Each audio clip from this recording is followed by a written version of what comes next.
Oi pessoal, tudo bem? Cá estamos nós novamente para abordar mais um capítulo desse nosso estudo. Dessa vez a gente vai falar do capítulo 12, que fala sobre as missões e a vida superior. E é curioso porque Leon Denis novamente em seu didatismo, em toda sua tentativa de sintetizar e deixar as coisas mais claras possíveis, ele percorre um caminho bastante linear, assim. Em alguns capítulos anteriores nós falamos, por exemplo, sobre o desencarne, sobre o processo da morte, se me engano no capítulo 10. Depois nós falamos sobre a vida no além, essa ideia da responsabilidade do espírito perante a estrutura atual, o seu papel enquanto co-criador do seu ambiente. E agora a gente vai trabalhar sobre as missões e a vida superior, que é entender a vida do espírito depois da matéria, não como simplesmente um espaço contemplativo em que ele vai aproveitar as coisas que ele fez no passado e vai construir um plano ao seu redor, mas também a ideia de que ele, depois de desencarnado, ainda tem algumas coisas a melhorar, outras missões a cumprir e vários trabalhos novos a se desenvolver. É sobre isso que nós vamos conversar. E Leon Denis começa, novamente, para manter essa tradição dele, com essa breve síntese, com esse resuminho, que aponta alguns dos caminhos pelos quais ele vai seguir nesse capítulo, dizendo que todo espírito desejoso de progredir trabalhando na obra de solidariedade universal recebe dos espíritos mais elevados uma missão particular, apropriada às suas aptidões e ao seu grau de adiantamento. Uns têm a tarefa de acolher os humanos em seu retorno à vida espiritual, de guiá-los, de ajudá-los a desembaraçar dos fluidos espessos que os envolvem. Outros são encarregados de consolar, de instruir as almas sofredoras e atrasadas. Então, aqui como a gente pode ver, o que Leon Denis quer dizer é que, ainda assim, como ele fala aqui nesse primeiro parágrafo, né, que cada espírito recebe uma missão particular, apropriada às suas aptidões e ao seu grau de adiantamento. E é engraçado porque nós, quando pensamos em espíritos missionários, em esses espíritos que recebem uma missão específica, a gente tende a imaginar um grande líder, alguém como Jesus, Buda, Gandhi, ou pessoas assim que realmente se destacaram, se avultaram diante dos outros por sua capacidade de amor, de liderança e sua posição enquanto guia mesmo de uma determinada região, de um povo ou mesmo de toda a humanidade. Mas o que Leon Denis vem nos dizer é que não são só esses espíritos, não são só esses espíritos bastante evoluídos que recebem essas missões particulares. Todos os espíritos que sejam desejosos de progredir trabalhando na obra de solidariedade universal recebem essas missões particulares, uma missão adequada para nossas capacidades. Nós pensamos geralmente, né, que uma missão, esse objetivo, essa missão do espírito tem que ser algo muito grande, algo geralmente envolto dessa nossa mentalidade ainda bastante concreta, que tende a se restringir, por exemplo, na criação de templos de pedra, a aglomeração de grandes massas, esse tipo de coisa. Mas é como diria nossa queridíssima raposa, né, do Pequeno Príncipe, o essencial é invisível aos olhos. Às vezes essas boas obras, essas grandes missões dos espíritos não sejam necessariamente construir grandes templos ou juntar grandes multidões e promover grandes revoluções. Talvez a minha missão, ou talvez a sua missão, seja algo no nosso círculo de amizades, de contatos, e mesmo familiar. Talvez a minha missão seja auxiliar um espírito amigo, um espírito irmão que ainda passa por dificuldades.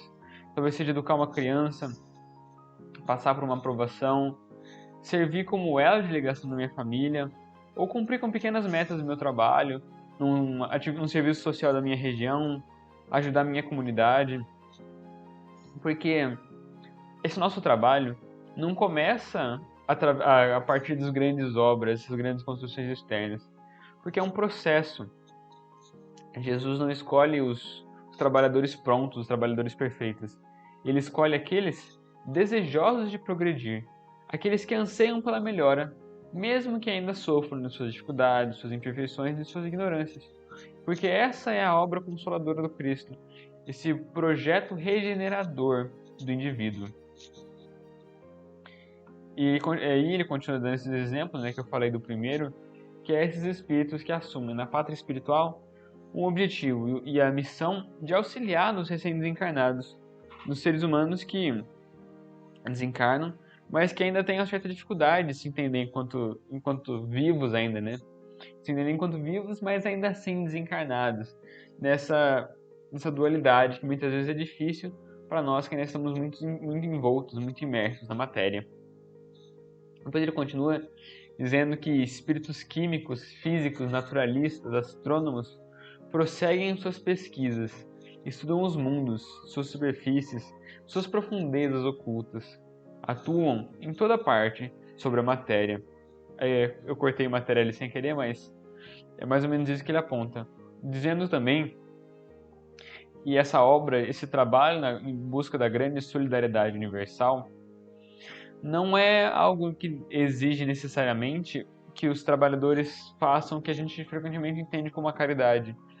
Não é simplesmente distribuir comida, sopa e sair abraçando as pessoas. Por quê?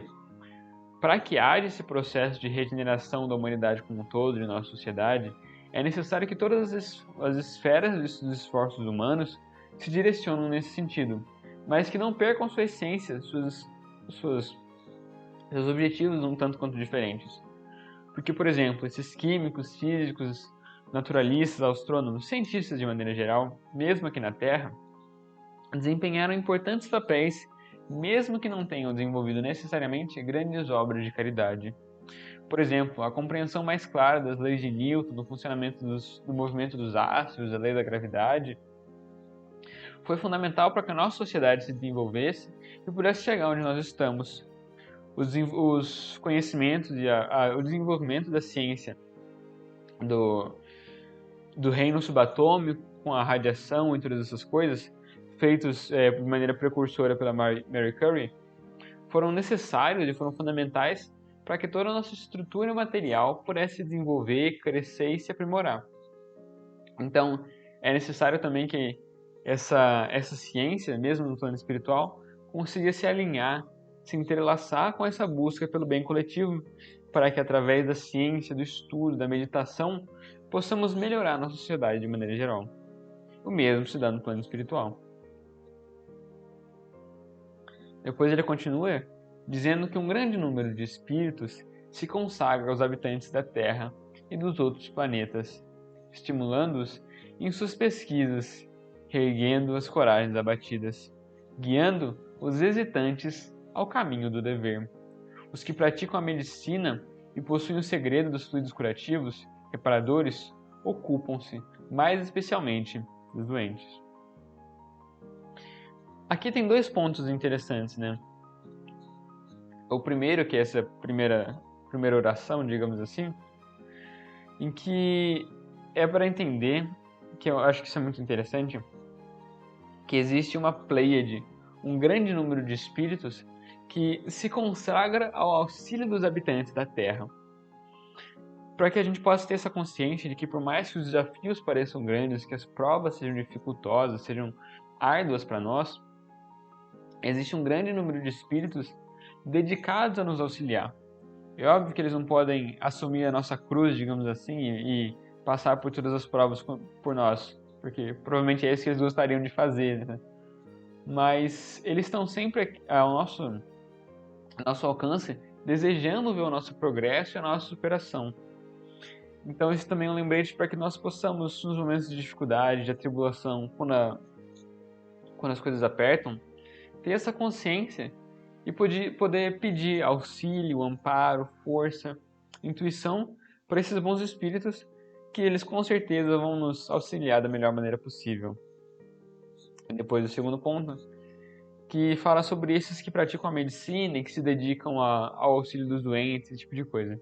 Meu ponto não é exatamente sobre esses espíritos médicos, digamos assim, mas é mais para a gente entender que, deixar claro novamente, que esse processo, essa passagem do plano material para o plano espiritual, não vai produzir grandes modificações na individualidade, na identidade do espírito.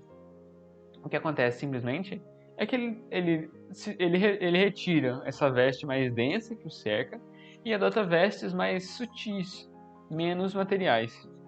Mas ele mantém os seus conhecimentos, suas predileções. Então, por exemplo, esse exemplo que ele dá, né, daqueles que se dedicaram à medicina, a cuidar da saúde alheia, eles vão manter esses interesses, essas buscas. Exemplo disso, que a gente tem um bastante claro, é o próprio caso de André Luiz, que é esse espírito que, através da psicografia de Chico Xavier, vem nos dizer um pouco sobre o seu processo de descobrimento, de exploração de si mesmo no plano espiritual, mas também desse desenvolvimento, dessa busca que ele manteve pela medicina, que era a função que ele exercia na Terra.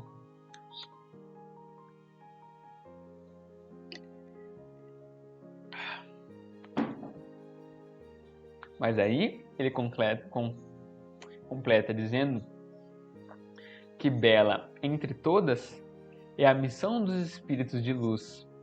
Descem dos espaços celestes para trazer às humanidades os tesouros da sua ciência, de sua sabedoria, de seu amor. Sua tarefa é um sacrifício constante, pois o contato com os mundos materiais lhes é penoso. Mas eles afrontam todos os sofrimentos por devoção aos seus protegidos, a fim de assisti-los em suas provas, derramar em seus corações intuições boas e firmes. É tão legal, né, a gente saber que tem essa pleiade de seres de maior ou menor escala que estão desejosos de ver o nosso progresso, o nosso avanço, e que fazem o máximo possível, tudo a seu alcance, para que isso possa se concretizar. E assim a gente também, olhando para essas missões dos espíritos de luz, nós podemos também ganhar um novo horizonte nos nossos desenvolvimentos. Porque muitas vezes a nossa vida, inserida nessas instituições ainda retrógradas e imperfeitas, ela acaba perdendo sentido porque nós vivemos muito num frenesi incessante de acordar, trabalhar, voltar para casa, comprar, trabalhar, que acaba tirando o sentido de nossas vidas. Porque esse frenesi, essa busca simplesmente por satisfazer as necessidades do corpo, consumir, esse tipo de coisa, não satisfazem aquele anseio íntimo do ser, aquela busca por algo a mais. Então, quando a gente consegue perceber esse horizonte, um tanto distante ainda, diga-se de passagem, mas enfim, esse potencial de poder assumir uma responsabilidade tão grande como Jesus o fez, de guiar os povos perante essa jornada de desenvolvimento rumo à perfeição, o ser ganha outro sentido, outra responsabilidade e outro motivo para existir, para se esforçar. Percebendo que daqui a mais ou menos tempo haverão nações inteiras desejosas e ansiando por sua sabedoria, pelos seus ensinamentos e pelo seu amparo. Mas vamos continuar. Aí, na segunda parte desse capítulo, Leon Denis nos fala um pouco sobre a jornada do ser. Porque no começo ele fala dessas diferentes camadas, essas diferentes categorias de missões que os espíritos podem desempenhar. Mas agora ele fala um pouco de como é que essas categorias decorrem uma da outra, como é que elas se encadeiam. Dizendo que a alma vem de Deus e retorna a Deus, percorrendo o ciclo imenso dos seus destinos. Por mais baixo que ela tenha descido, cedo ou tarde, ergue-se ao infinito pela atração divina. O que ela procura ali? Um conhecimento cada vez mais perfeito do universo, uma assimilação cada vez mais completa de seus atributos, beleza, verdade, amor. E, ao mesmo tempo, uma libertação gradual das escravidões materiais, uma colaboração crescente com a obra eterna. Leon Denis, como sempre, arrasando nesse lirismo, nessa poética que ele tem, né?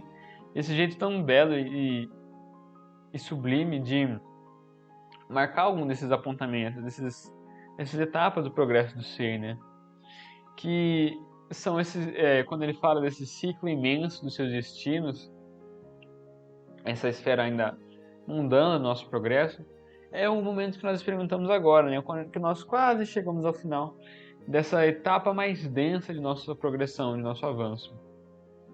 Porque muitas das vezes, durante boa parte da nossa evolução, nós encarnamos e reencarnamos de maneira inconsciente, sem ter realmente essa percepção de que agora nós estamos assumindo uma outra existência, uma outra encarnação, uma outra oportunidade de avançar. Mas agora, nossa consciência começa a despontar para perceber que esse Gabriel que vos fala agora, envolto por esse corpo, com esse CEP, com essa identidade, com essa data de nascimento, não representa a integridade do meu espírito, do meu ser.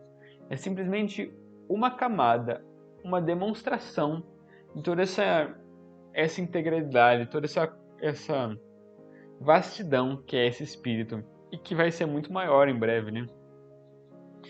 E assim, tendo essa consciência, a gente começa a despontar, como ele diz, né?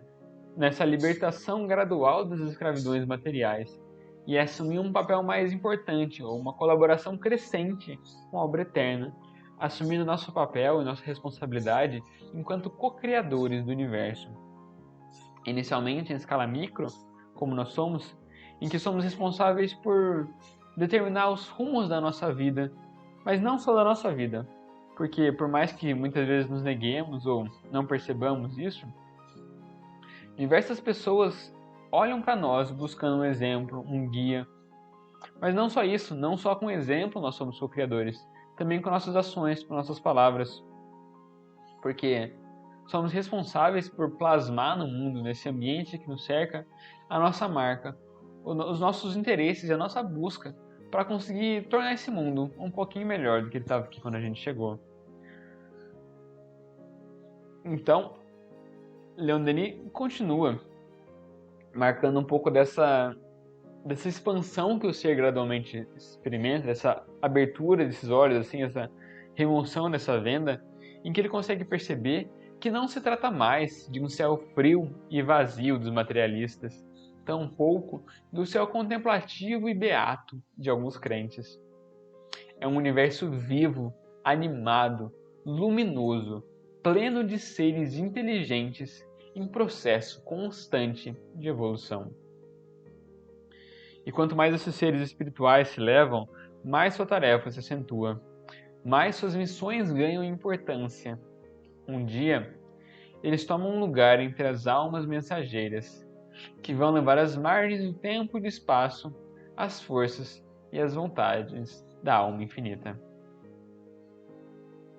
Para o espírito mais inferior, como para o mais eminente, o domínio da vida não tem limites. Qualquer que seja a altura a que tenhamos chegado, haverá sempre um plano superior a atingir, uma nova perfeição a realizar. É muito interessante porque isso sempre foi uma coisa que não entrava muito na minha cabeça, que era essa ideia que nós vemos, principalmente nas tradições cristãs de maneira geral, a ideia desse paraíso, desse céu, dessa terra prometida, dessa coisa em que nós, se formos bonzinhos ou minimamente decentes, iríamos alcançar para poder contemplar Deus, a divindade, o absoluto, enquanto cantávamos cantos gregorianos ou qualquer coisa dessa natureza.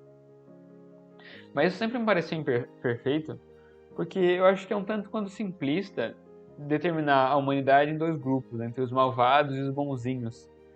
Principalmente quando se faz isso a partir de uma só, de um juízo único, né? Entendendo os atos de todos como simplesmente atos, sem compreender seus agravantes, seus atenuantes, toda a estrutura que cerca cada um dos seres.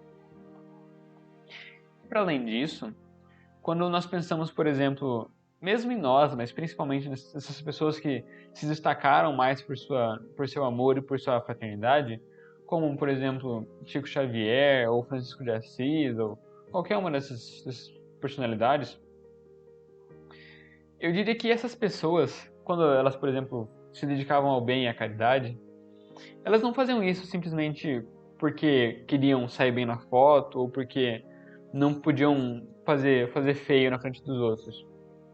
Eu sinto que quanto mais nós evoluímos, mais nós aprendemos, mais natural e mais instintivo é se fazer o bem, essa busca por promover o próximo e por sanar essas necessidades do próximo. Então, essas pessoas, quanto mais elas evoluem, ou mesmo nós, quanto mais nós evoluímos, mais automático fica esse bem e mais necessário para o bem-estar de nós mesmos é fazer bem para os outros. Então, me parece que esse céu contemplativo em que nós não podemos agir, ficamos só apreciando a bondade e a infinitude do Criador, seria quase que um inferno para essas pessoas que se destacam por sua bondade. Porque já pensou, você poder olhar para o mundo, ver todo o dor, todo o sofrimento que ainda marca a nossa sociedade, mas está impotente, não poder agir, não poder fazer menos ainda do que fazer vazia na Terra? Isso parece um tanto quanto um contrassenso para mim e sempre me incomodou um pouco. Mas essa ideia de não um céu perfeito, pleno e absoluto, mas sim, como ele completa aqui nesse último parágrafo, um progresso, uma série de planos nos quais os espíritos se situam, primeiro, devido às suas diferenças de caráter, os espíritos mais evoluídos, ainda não tão evoluídos, em progresso, onde eles possam se situar de acordo com o seu próprio nível, entendendo cada passo, cada etapa como uma etapa de um processo, com uma perfeição, não como uma destinação eterna, fechada e definitiva, seja no céu, seja no inferno. E para além disso, a cada reencarne, a cada momento que esses espíritos se desencarnam, eles mantêm-se como são e podem, por assim dizer, expandir sua capacidade de agir, explorando novos espaços, novos reinos, novos orbes, para continuar a sua obra de amor e de caridade. E aí a gente chega num ponto muito importante, que é essa ideia da continuidade da obra, né? Porque nós, frequentemente, achamos um pouco interessante essa questão das missões dos espíritos, né? E entendemos eles como coisas mais simples, tipo nos auxiliar, esses espíritos que são chamados como nossos espíritos mentores, ou coisas assim. Mas isso também é fruto, muitas das vezes, de uma visão ainda muito concreta da nossa parte, muito restrita, muito limitada, em que tende a entender essa vida, a dimensão mundana da existência, digamos assim, a dimensão carnal, em que nós estamos envolvidos por essa crosta, como a nossa vida de verdade. Mas o que todas essas considerações, todas essas reflexões vêm a nos dizer é que essa, na verdade, é uma dimensão secundária, quase que marginal, da verdadeira vida, dessa vida superior que aguarda o espírito. Porque, como diz Leon Denis, tudo é graduado na vida espiritual. A cada grau de evolução do ser em direção à sabedoria, à luz, à santidade, corresponde um estado mais perfeito da recepção de seus sentidos e seus meios de percepção, tornando-se cada vez mais transparente, diáfano, o corpo fluídico da livre passagem às radiações da alma. Daí, uma aptidão maior para saborear, para compreender os esplendores infinitos. Daí, uma lembrança mais ampla do passado, uma familiarização crescente com os seres e as coisas dos planos superiores. Até que a alma, em sua progressão, tenha atingido as supremas altitudes. Então, é muito bom quando a gente consegue perceber tirar esse papel do juiz, do julgador, de uma entidade externa que vai determinar os bonzinhos, os malvados, os certos, os errados, os santos e os pecadores, mas entender como um processo, como um desenvolvimento gradual, em que o ser vai aos poucos se desapegando, tornando-se mais diáfano, ou como eu gosto de dizer, mais vaporzinho, mais sutil, para que essa alma possa plasmar ao seu redor com mais liberdade as construções mentais que lhe são caras, construindo ao seu redor um ambiente que lhe é favorável e que lhe é pretendido. Portanto, a partir daí se tem essa percepção maior, essa abertura maior do ser, em que ele pode entender que a vida material não é a sua verdadeira vida. É simplesmente uma prova, um exame. Assim como, por exemplo, na faculdade. As provas da faculdade ocupam um espaço mínimo quando se compara, por exemplo, com todo o período letivo, com toda a época de aulas e todas essas coisas. Porque exatamente é isso. O período de provas é simplesmente a parte em que vai se testar, vai se colocar na prática esses ensinamentos, esses estudos. Mas a verdadeira vida, o verdadeiro estudo da faculdade não são as provas, são as aulas, é o contato com os professores, com os alunos e todas essas coisas. Da mesma maneira, na nossa vida, esse momento no qual nós nos revestimos da carne, ingressamos nesse mundo material, é simplesmente uma etapa ínfima do nosso progresso enquanto ser, enquanto espírito. Até porque, em breve, espero eu, nós já teremos um certo nível espiritual, um avanço, que vai nos possibilitar uma encarnação menos sutil, assim, porque a cada vez essa diferença entre o encarnado e o desencarnado vai se fazendo cada vez menor. E vai havendo uma diminuição desse martírio imposto ao espírito quando ele encarna, porque ele já consegue, como muito bem diz Leon Denis, saborear e compreender melhor os esplendores infinitos. Mas, pessoal, eu acho que era mais ou menos isso que a gente tinha para essa nossa síntese do capítulo 12. E essa foi a conclusão do nossa